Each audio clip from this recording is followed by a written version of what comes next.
Good morning all of you. स्वागत है आप सभी का गायत्री विद्या मंदिर सांचौर की ऑनलाइन क्लासेस में। अभी तक आपने हमारे YouTube चैनल को सब्सक्राइब नहीं किया है तो आज ही चैनल को सब्सक्राइब कीजिए और वीडियो को ज़्यादा से ज़्यादा लाइक और शेयर कीजिए। आज हम डिस्कस करेंगे 12th बायोलॉजी के लेसन नंबर 32 को, और इस लेक्चर में हम डिस्कस करेंगे फर्टिलाइजेशन या निषेचन की पूरी प्रक्रिया के बारे में। तो उस दिन हमने डिस्कस किया था कि जब किसी जंतु में लैंगिक विधि से जनन की क्रिया होती है तो उस समय दो महत्वपूर्ण घटनाएं उपस्थित होती हैं। लैंगिक जनन की जो पहली महत्वपूर्ण घटना है वो है गैमेटोजेनेसिस, युग्मक जनन। तो चैप्टर नंबर 31 में हमने डिस्कस किया गैमेटोजेनेसिस के बारे में, युग्मक जनन के बारे में, और ऐसा बताया कि शुक्र जनन की क्रिया द्वारा नर युग्मक शुक्राणुओं का निर्माण हुआ और अंड जनन की क्रिया द्वारा मादा युग्मक अंडाणुओं का निर्माण हुआ। लैंगिक जनन की जो दूसरी घटना है उसे फर्टिलाइजेशन या निषेचन के नाम से जाना जाता है। तो आज के लेक्चर में हम लैंगिक जनन की जो दूसरी घटना है निषेचन, फर्टिलाइजेशन, इसके बारे में डिस्कशन करेंगे। तो पहली जो महत्वपूर्ण बात है जो हम डिस्कस कर रहे हैं वो ये कि जब लैंगिक जनन के समय फर्टिलाइजेशन या निषेचन की क्रिया होती है तो उस घटना में क्या होगा। तो एक परिभाषा से इस बात को हम समझते हैं। तो निषेचन किसे कहेंगे हम? नर युग्मक शुक्राणु व मादा युग्मक अंडाणु का संलयन और उनके संलयन द्वारा युग्मनज जाइगोट का निर्माण, ये पूरी प्रक्रिया फर्टिलाइजेशन या निषेचन कहलाती है। मैं वापस एक बार रिपीट कर देता हूं डेफिनेशन। शुक्राणु जो नर युग्मक हैं, अंडाणु जो मादा युग्मक हैं। तो शुक्राणु व अंडाणु के संलयन के द्वारा द्विगुणित 2n युग्मनज या जाइगोट का निर्माण निषेचन या फर्टिलाइजेशन कहलाता है। ये एक परिभाषा हमने तैयार की। अब इस फर्टिलाइजेशन की जो ये प्रोसेस है या ये जो प्रक्रिया है उसके ये दो स्टेप हैं, या मैं ऐसा कहूं कि जब भी लैंगिक जनन के समय निषेचन या फर्टिलाइजेशन की प्रक्रिया होगी तो उस समय ये दो महत्वपूर्ण परिवर्तन होंगे। तो डिस्कस करते हैं कि निषेचन के समय ये दो कौन से परिवर्तन होते हैं। पहला मैंने डिस्कस किया है यहां पर और हमने लिखा है फ्यूजन ऑफ प्रोन्यूक्लियाई। मैं हिंदी में इसे कहूं, प्रोन्यूक्लियाई के लिए हिंदी में प्राक केंद्रक ये एक शब्द काम में लिया जाता है। मैं लिख देता हूं, तो प्रोन्यूक्लियाई को हम कहेंगे प्राक केंद्रक। तो इन प्राक केंद्रकों के संलयन की क्रिया सबसे पहले होगी, यानी जब भी निषेचन होगा तो उस समय जो पहला परिवर्तन होगा वो क्या होगा, प्राक केंद्रकों का संलयन होगा। अब ये प्राक केंद्र क्या है इसके बारे में डिस्कस करें। तो निषेचन के समय नर युग्मक जो शुक्राणु है, तो उस शुक्राणु के शीर्ष भाग में प्राक केंद्रक यानी एक अगुणित बड़े आकार वाला केंद्रक उपस्थित होता है। एक इसी प्रकार जो मादा युग्मक है अंडाणु, उसमें भी एक अगुणित केंद्रक उपस्थित है। तो शुक्राणु और अंडाणु यानी नर युग्मक और मादा युग्मक में अगुणित यानी हैप्लॉइड न्यूक्लियस या केंद्रक उपस्थित हैं। तो शुक्राणु और अंडाणु के इन अगुणित केंद्रकों को नाम दिया गया है प्राक केंद्रक या प्रोन्यूक्लियाई। तो निषेचन के समय जो पहला परिवर्तन होगा वो क्या होगा कि शुक्राणु का प्राक केंद्रक और अंडाणु का प्राक केंद्रक आपस में संलयन कर लेंगे और इसी को हमने नाम दिया है फ्यूजन ऑफ प्रोन्यूक्लियाई। ये निषेचन के समय होने वाला पहला परिवर्तन है। एक चीज समझ में आई। नेक्स्ट बात कर रहे हैं दूसरी प्रक्रिया क्या होगी कि जब दोनों के प्राक केंद्रकों का संलयन हो जाएगा तो उसके बाद क्या क्रिया होगी, उसे हमने नाम दिया है एम्फीमिक्सिस। हिंदी में इसे हम उभय मिश्रण के नाम से जानते हैं।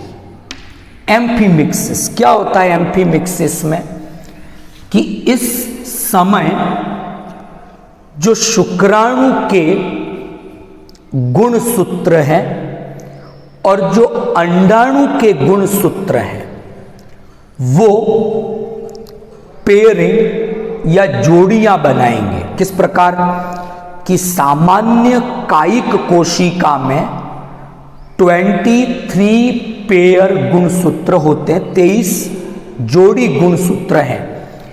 एक जोड़ी के दोनों गुणसूत्र समजात होमोलॉगस हैं। तो जब युग्मक जनन की क्रिया हुई तो शुक्राणु यानी जो नर युग्मक हैं उसे केवल 23 गुणसूत्र प्राप्त हुए, यानी हर जोड़ी से उसे केवल एक ही गुणसूत्र प्राप्त हुआ। ठीक ऐसा ही अंडाणु के साथ हुआ, उसे भी केवल 23 गुणसूत्र ही प्राप्त हुए, यानी हर जोड़ी से एक गुणसूत्र अंडाणु को मिला। अब उभय मिश्रण में क्या होगा, शुक्राणु का प्राक केंद्रक अंडाणु का प्राक केंद्रक संलयन कर चुके हैं, इस क्रिया में। अब क्या होगा, अंडाणु के भीतर शुक्राणु के गुणसूत्र भी आ गए और अंडाणु के स्वयं के गुणसूत्र भी हैं। तो 23 गुणसूत्र शुक्राणु के हैं, 23 गुणसूत्र अंडाणु के हैं। तो ये गुणसूत्र अब जोड़ियां बनाएंगे, यानी शुक्राणु का पहला गुणसूत्र अंडाणु के पहले गुणसूत्र के साथ जोड़ी बनाएगा, क्योंकि ये समजात है। इसी प्रकार शुक्राणु का दूसरा अंडाणु के दूसरे गुणसूत्र के साथ जोड़ी बनाएगा। तो जो समजात गुणसूत्र हैं शुक्राणु के, अंडाणु के, ये आपस में जोड़ियां बनाएंगे। इस परिवर्तन को एम्फीमिक्सिस, उभय मिश्रण नाम दिया गया है। तो जब भी लैंगिक जनन की क्रिया होगी तो उस समय दो घटनाएं होती हैं, एक युग्मक जनन की और दूसरी निषेचन की। और जब निषेचन होता है तो नर युग्मक शुक्राणु व मादा युग्मक अंडाणु आपस में संलयन करते हैं और एक द्विगुणित 2n जाइगोट या युग्मनज का निर्माण करते हैं। तो जब निषेचन की क्रिया होगी तो उस समय ये दो प्रकार के परिवर्तन होते हैं। पहला, शुक्राणु व अंडाणु के जो अगुणित केंद्रक हैं, जिन्हें प्राक केंद्रक कहा है, ये संलयन करेंगे आपस में। और दूसरा परिवर्तन है उभय मिश्रण का, यानी शुक्राणु और अंडाणु के जो गुणसूत्र हैं वे जोड़ियां बनाएंगे, उसे हम उभय मिश्रण कहेंगे। तो एक सिंपल सी परिभाषा हमने निषेचन की डिस्कस की। ओके, अब बात कर रहे हैं वे सभी जंतु जिनमें लैंगिक विधि से जनन की क्रिया होती है। तो उनमें हम क्या देखते हैं कि अलग अलग जंतुओं में जो फर्टिलाइजेशन की साइट है, हिंदी में साइट को हम क्या कह देंगे, स्थल। तो अलग अलग जंतुओं में जो फर्टिलाइजेशन या जो निषेचन है उसका साइट या उसकी स्थल अलग अलग होती है। तो उसी के आधार पर निषेचन की क्रिया को इन दो प्रकारों में विभाजित किया है। यानी ऐसा कहें, जंतुओं में निषेचन स्थल के आधार पर निषेचन की क्रिया दो प्रकार की होती है। एक को हमने कहा है एक्सटर्नल फर्टिलाइजेशन, हिंदी में इसे हम बाह्य निषेचन कहेंगे। दूसरा है इंटरनल फर्टिलाइजेशन या आंतरिक निषेचन। तो हमने ये जो दो प्रकार के निषेचन बताए हैं, एक्सटर्नल फर्टिलाइजेशन, इंटरनल फर्टिलाइजेशन, तो हमने जो ये दो प्रकार के निषेचन बताए हैं वो किस आधार पे बताए हैं? On the basis of site of fertilization, निषेचन के स्थल के आधार पर निषेचन की क्रिया दो प्रकार की हो सकती है। अब समझेंगे बाह्य निषेचन हम किसे कहेंगे, आंतरिक निषेचन हम किसे कहेंगे।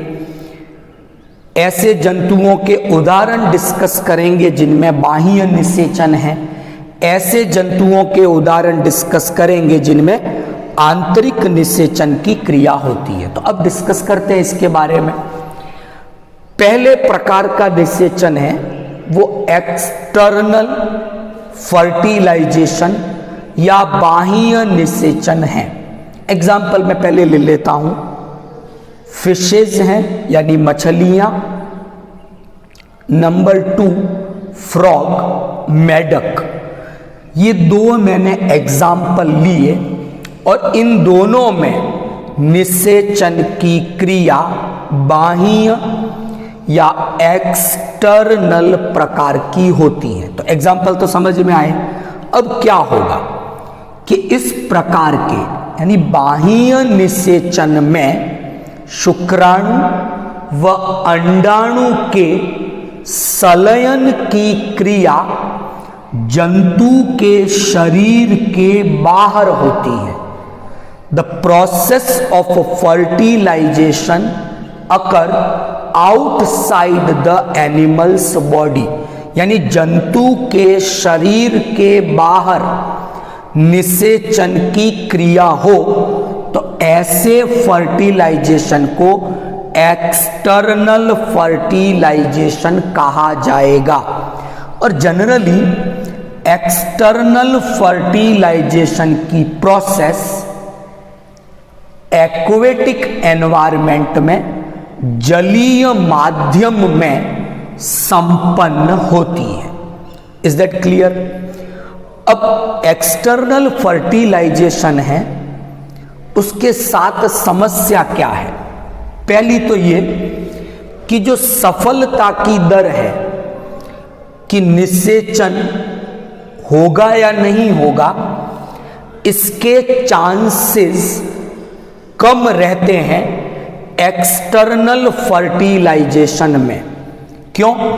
क्योंकि नर मेंबर ने सदस्य ने शुक्राणु मुक्त किए जल में, मादा सदस्य ने अंडाणु मुक्त किए जल में, तो कई बार ये शुक्राणु और अंडाणु एक दूसरे के संपर्क में नहीं आ पाते। तो इसलिए एक्सटर्नल फर्टिलाइजेशन में जो सक्सेस रेट है, सफलता की दर है, वो थोड़ी कम होती है। पहली चीज क्लियर, एग्जाम्पल हो गए। अब बात कर रहे हैं इंटरनल फर्टिलाइजेशन की या आंतरिक निषेचन की। पहले कुछ एग्जाम्पल डिस्कस कर लें। मानव, पक्षी है, इनमें आंतरिक प्रकार का निषेचन है इंटरनल फर्टिलाइजेशन। अब क्या मतलब हुआ कि इस प्रकार के निषेचन में, इंटरनल फर्टिलाइजेशन में जो निषेचन या जो युग्मकों का संलयन है वो शरीर के भीतर हो रहा है, इनसाइड द बॉडी, और इसलिए इसका नाम क्या दिया? आंतरिक निषेचन या इंटरनल फर्टिलाइजेशन नाम दिया गया है। अब ये क्रिया कहाँ होगी? तो जनरली जब आंतरिक निषेचन होता है तो निषेचन की क्रिया जो मादा सदस्य है, फीमेल पार्टनर है, उसके प्रजनन तंत्र में एक संरचना है फैलोपियन नली का, फैलोपियन ट्यूब, उसका भी एक भाग है एम्पूला, फूला हुआ भाग है। तो हम इतना याद रख लें, फीमेल पार्टनर के फीमेल रिप्रोडक्टिव सिस्टम का एक भाग है फैलोपियन ट्यूब, उसमें ये इंटरनल फर्टिलाइजेशन की प्रोसेस होती है। तो आंतरिक निषेचन में फर्टिलाइजेशन की साइट फैलोपियन ट्यूब है, which is the part of female reproductive system। तो इंटरनल फर्टिलाइजेशन में जो सक्सेस रेट है, सफलता की दर है, वो एक्सटर्नल की तुलना में अधिक रहती है। बात याद रहेगी, एक्सटर्नल हो गया, इंटरनल हो गया। तो बिल्कुल सिंपल सा हम एक अंतर याद कर सकते हैं। एक्सटर्नल फर्टिलाइजेशन में निषेचन का स्थल जंतु के शरीर के बाहर और सामान्यतः जलीय माध्यम होता है। आंतरिक निषेचन में निषेचन का स्थल शरीर के भीतर और सामान्यतः मादा सदस्य के प्रजनन तंत्र का फैलोपियन नलिका वाला भाग है। यहां तक ठीक? तो हमारा तो ये चैप्टर मानव से संबंधित है, तो यहां एक बात हमें ध्यान रखनी है, मानव में इंटरनल फर्टिलाइजेशन, आंतरिक प्रकार का निषेचन पाया जाता है। और साथ में ये चीज याद रखनी है, निषेचन स्थल, फर्टिलाइजेशन साइट, तो वो है फैलोपियन ट्यूब, और उसका भी एक फूला हुआ हिस्सा एम्पूला, और वो फीमेल रिप्रोडक्टिव सिस्टम, मादा के प्रजनन तंत्र का एक भाग है। वहां पर निषेचन की क्रिया होती है। यहां तक ठीक? अगला जो मैं डिस्कस कर रहा हूं वो है इंसेमिनेशन, वीर्य सेचन की बात कर रहा हूं। क्या है?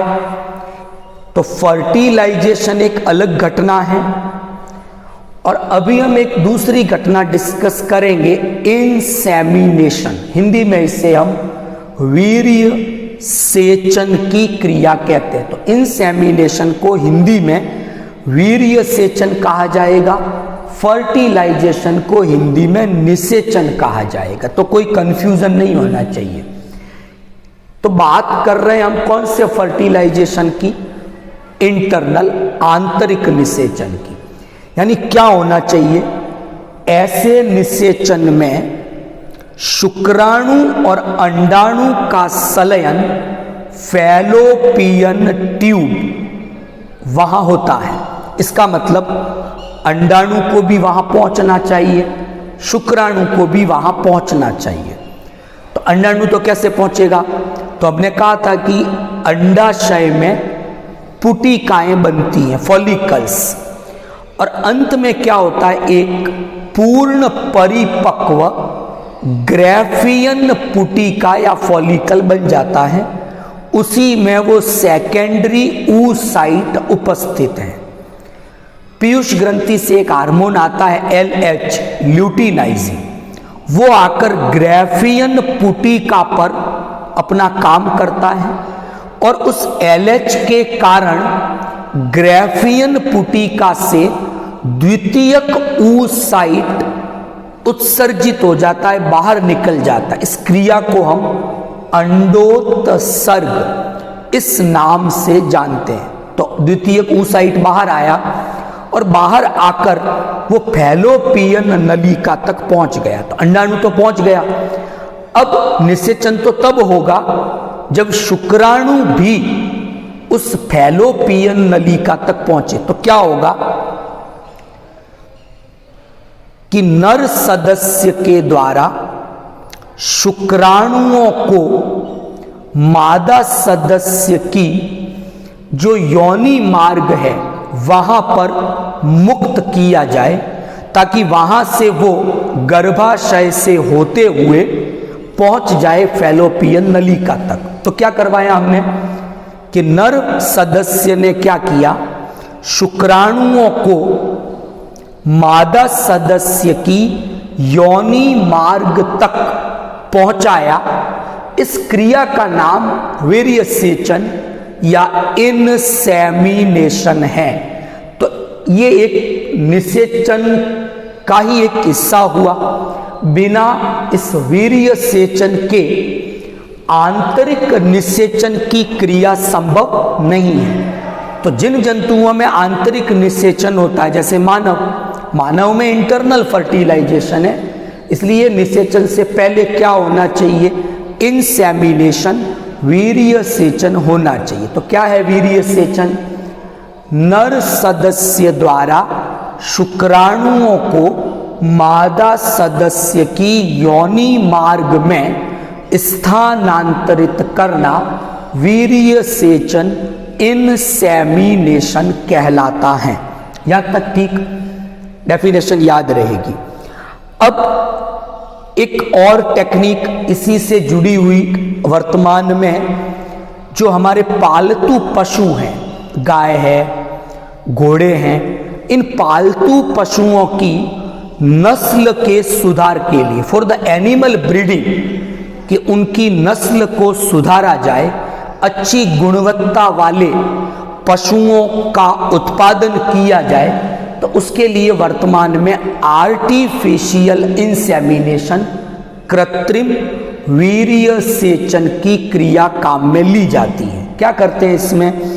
उत्तम गुणवत्ता वाले जो नर पशु हैं उनके वीर्य को लिक्विड नाइट्रोजन में -196 डिग्री टेम्परेचर पर स्टोर किया जाता है और फिर उस वीर्य को जो स्टोर किया गया था, उत्तम गुणवत्ता वाले पशु का था, उसे एक इंजेक्शन की सहायता से मादा जंतु की गर्भाशय की जहां ग्रीवा है वहां पर मुक्त कर दिया जाता है। इसे हम कृत्रिम वीर्य सेचन, आर्टिफिशियल इंसेमिनेशन कहते हैं। वर्तमान में पशुओं की नस्ल सुधार के लिए इस तकनीक का उपयोग किया जाता है। फिर एक टॉपिक आता है जिसे कैपेसिटेशन, योग्यता अर्जन कहते हैं। तो क्या होता है कि जो शुक्राणु है मादा सदस्य में, उन शुक्राणुओं में अभी तक अंडाणु को निषेचित यानी अपनी ही प्रजाति के अंडाणु के साथ उनका संलयन होना है। तो शुक्राणुओं में अभी तक वो कैपेसिटी, वो क्षमता नहीं है कि वो अपनी ही जाति के अंडाणु का संलयन कर सके। तो जब वीर्य सेचन द्वारा वो योनि मार्ग में स्थानांतरित होते हैं तो वहां से वो फैलोपियन नलिका तक पहुंचते हैं और इसी क्रिया के दौरान उनमें ये क्षमता, ये कैपेसिटी आ जाती है कि वो अपनी ही जाति के अंडाणु का संलयन कर पाए। शुक्राणुओं द्वारा ये कैपेसिटी, ये योग्यता हासिल करना कैपेसिटेशन, योग्यता अर्जन कहलाता है। तो आज हमने निषेचन के इंट्रोडक्शन के बारे में डिस्कस किया।